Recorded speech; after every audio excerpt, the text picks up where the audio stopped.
প্রয়াগরাজে কোটি কোটি ভক্তের মতো এবার প্রয়াগরাজে পুণ্য স্নান করলেন রচনা ব্যানার্জি। হ্যাঁ, এই বাংলার সাংসদ রচনা ব্যানার্জি তিনি আজ পুণ্য স্নান সারেন এবং তার সোশ্যাল মিডিয়া পোস্টে তিনি আবেগতাড়িত একটি পোস্ট করেন। দেখুন।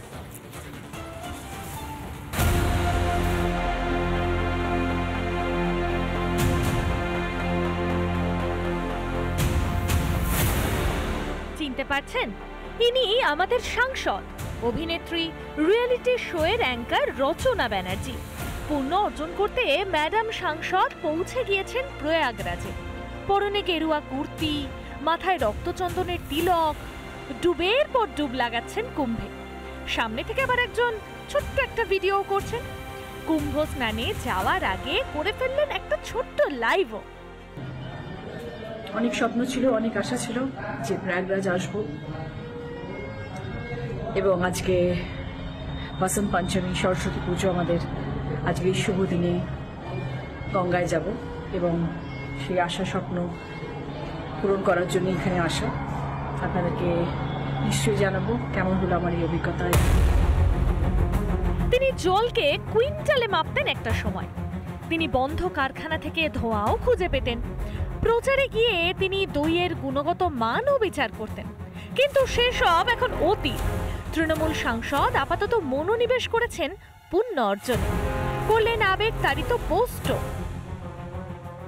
কলকাতায় ফেরত যাবো, আপনাদের সময় গেছে বড় পাওয়া, জীবনের সব থেকে বড় পাওয়া জীবন। হর হর মহাদেব। বিশ্বাস, ভক্তি ও ঐতিহ্যের মিলন মেলা, ঠিক এটাই নিজের পোস্টে লিখেছেন রচনা ব্যানার্জি। সেসব তো ঠিকই আছে, কিন্তু কদিন আগে তার দলের সদস্যরা কুম্ভের আয়োজন নিয়ে খোঁচা মেরেছিলেন যোগী সরকারকে।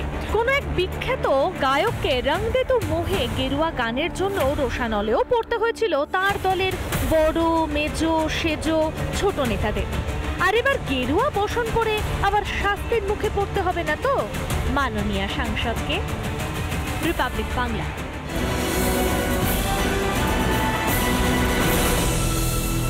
নানা ধরনের কন্টেন্ট দেখার জন্য লাইক করুন, শেয়ার করুন আমাদের ফেসবুক পেজ, সাবস্ক্রাইব করুন আমাদের ইউটিউব চ্যানেল।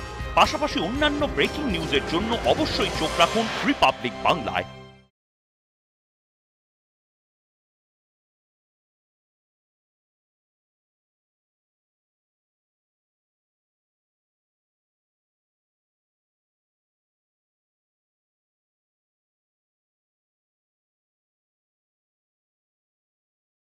নানা ধরনের কন্টেন্ট দেখার জন্য লাইক করুন, শেয়ার করুন আমাদের ফেসবুক পেজ, সাবস্ক্রাইব করুন আমাদের ইউটিউব চ্যানেল। পাশাপাশি অন্যান্য ব্রেকিং নিউজের জন্য অবশ্যই